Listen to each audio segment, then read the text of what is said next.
I returned to my parents' home, as if to run away from the scandal. And I started drinking heavily to drown my anxieties. I hadn't been able to reach Mayumi at all, and that didn't help either. Mayumi, where are you? She'd been disgraced on all the afternoon shows and forced to resign from the program she was on. I caused her so much trouble. I wanted to at least apologize to her, but I couldn't even do that. I lost the will and energy to do anything. Then, one day, the rumor I heard some time ago came back to me. Since I had nothing better to do, I sat down blankly in front of the TV and watched my own reflection. And all of a sudden, there was Mayumi. Mayumi? Is that you? The Mayumi inside the TV looked as if she was calling to me for help. Mayumi? Mayumi! When I reached out unthinkingly to touch her, my arm disappeared into the TV, as if I had dipped it into a pool of water. I was so shocked that I lost my balance and nearly fell face first into the TV.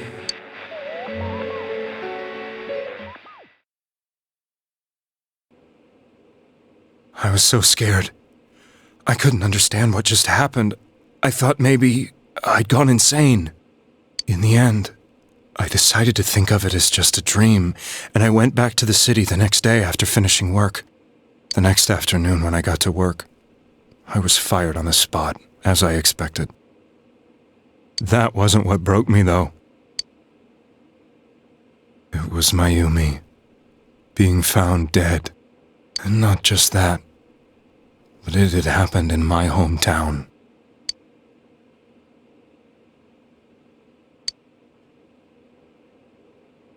I was dumbstruck. But later on, I remembered the image of Mayumi I'd seen that night. Was it not a dream? Could it really have been an SOS from Mayumi? I hadn't touched another TV because the first time was so terrifying, but I decided to try it again, and I confirmed that none of it was a dream. So that image, was it something Mayumi showed me, calling for help? That's how I felt. And eventually, you learned of the Midnight Channel. I remembered that when Mayumi was alive, she was chasing a rumor about some bizarre TV program. I'd heard about it before, but I thought it was just an urban legend. But then Mayumi appeared on it, and later turned up dead. The more I thought about it, the harder it became to believe that the two events were unrelated. Soon after that, I came back to Inaba to answer the police's questions. I'd lost my job, and I wanted to know the truth of Mayumi's death for myself.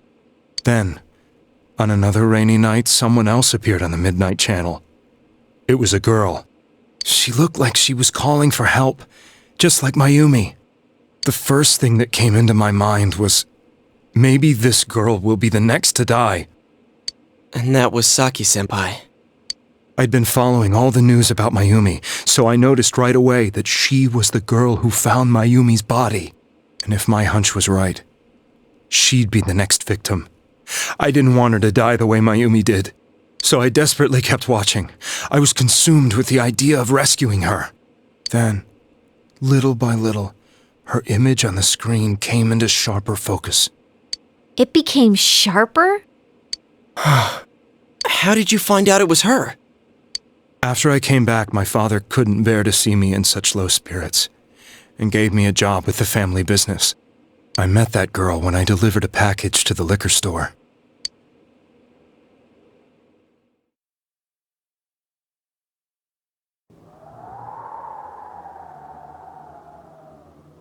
After agonizing over it, I decided to meet her, and told her to be careful.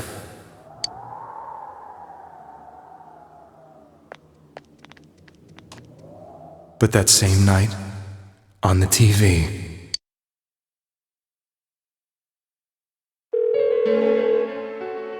she looked as if she was peeing and engulfed by some black shape.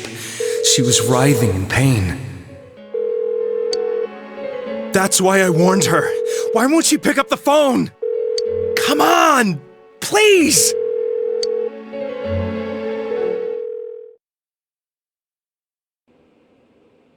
The next day, they found her dead. I knew she was going to be murdered, but I couldn't save her.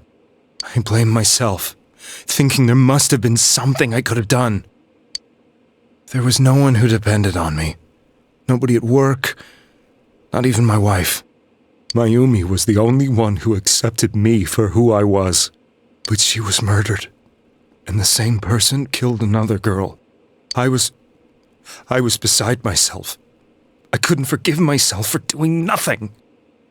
You really did love Miss Yamano. Yes, from the bottom of my heart. Before I was married, my wife made it big in show business. I was happy for her, but it put a strain on our relationship. I think I can kind of relate. It was around that time when I met Mayumi. She was interviewing our candidate for the next election. She was a big-name announcer, but she only worked with local stations, and her attitude towards work was similar to mine. We both came from Inaba, so she was easy to talk to. I knew it was wrong, but I couldn't help getting intimate with her. She gave meaning to my life. Soon after Saki-san was found dead, yet another girl appeared on TV. That was you.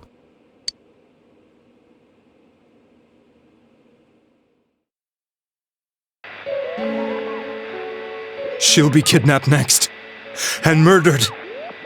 I can't let her end up like Mayumi and that other girl. This time, I'm gonna do something. My opponent was a murderer who left no clues to his identity. I thought hard about what I could do to protect her from someone like that.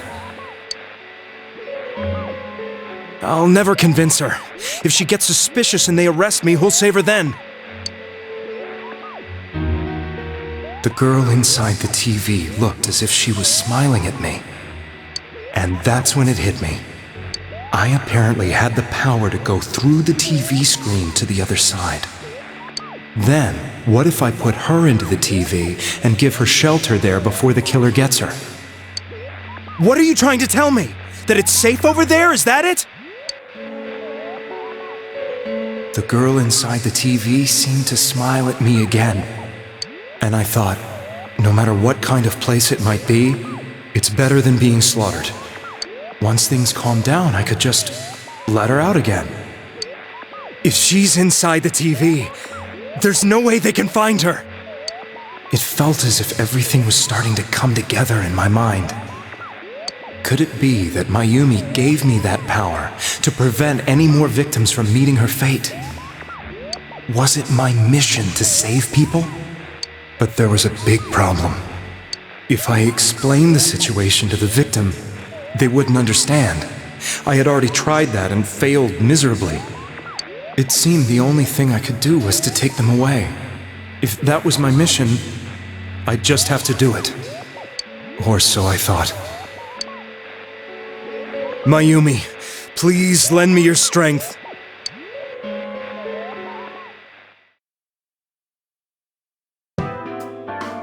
So, since you thought people who appeared on the Midnight Channel would be killed, you kidnapped us in order to save us. Mission? Give me a break! You never stopped and wondered about any of this? I thought I was the only one who could help them. I did call the police, but they didn't believe me. I knew the area well, thanks to my job. I had a large truck, and I could move around without suspicion. I thought my job as a delivery man would be the perfect cover for my mission. I thought no one else could do it. But are you telling me that I wasn't saving them? If a person is still within the TV world when the fog appears here, they will die. Beginning with Yukiko-san, the people you thought you had been saving were, in fact, in mortal peril. It was my friends here who really saved us all. I had a feeling that was it. When I went after that little girl and entered the TV myself, for the first time, I had some doubts about myself. You refer to Nanako-chan, correct? The police were after me, so I had to get away. But I still felt I needed to do everything I could to save that poor little girl. That's why I went in after her. But the TV world was completely different than I imagined. Such an abominable, grotesque place. I knew that the three of you who I saved went back to your normal lives, so I didn't realize how terrible that world was. I never knew you couldn't even get out of that place on your own. No. That's a cowardly way to put it. I'd probably already begun to realize that it was a dangerous place. If I hadn't, I wouldn't have gone to see you all. See us? Wait, are you talking about the concert we did at Juness? Yes. I wanted to know why the ones I saved were all hanging out with each other, and how much you remembered. But in the end, I couldn't bring myself to say anything and ran home. I must have felt too guilty. But all the doubts and anxieties I'd been unconsciously suppressing exploded out when I entered the television myself. I thought I was going insane. I probably did. And you know the rest. When I came to, I was lying in a hospital bed. You really were trying to save people. But I ended up doing just the opposite. What a fool. I always wanted to enter the world of politics and become useful to society. But after losing my job and the woman I loved, all I had left was this power. I convinced myself that world was some sort of sanctuary, and I secretly believed myself to be a hero.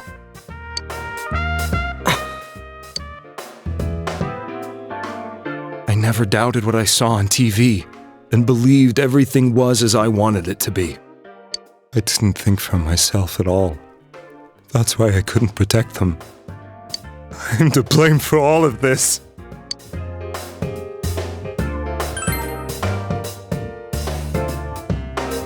I suppose so. But the things I've done are too serious to be brushed aside like that. I have no intentions of running away from my crimes. I'm prepared to face the consequences. Kidnapping is already a serious crime, and on top of that, I put all those lives in danger. I'm sorry. The Midnight Channel and the other world, you can hardly be blamed for failing to understand them properly. We must apologize to you as well.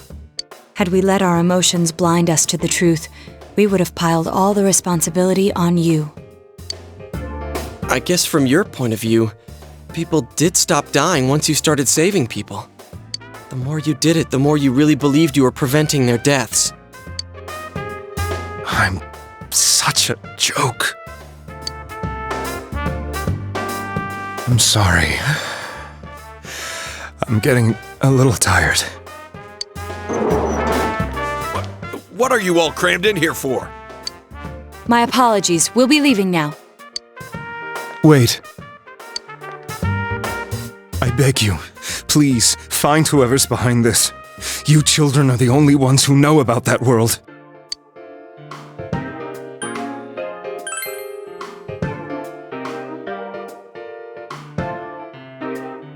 It's all clear now. He never committed any murders. It was another party who threw the first two victims into the TV.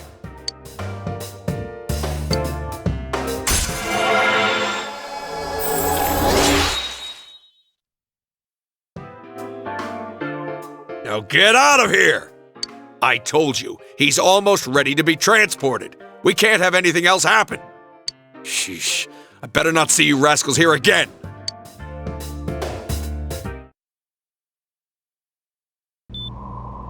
Nanako-chan looks like she's in pain. She's fighting for dear life. This was the last place we saw Teddy, right? He was so worried about her. How can he flake out like this when we have to find the real killer? The police consider the matter closed. We'll have to do all the investigation from here on out. Let's revisit Saki-san and Miss Yamano's incidents and see if we can turn up fresh details. But it's been over 6 months. Wouldn't the trail be cold by now? I know, but we can't give up. We're the only ones who understand what's really going on. And you never know. People might remember some things now because they've had so much time to think about it. Let's split up and talk to people all over town tomorrow. We'll meet up in the evening to discuss our findings. I hope we can find out something about Teddy, too.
you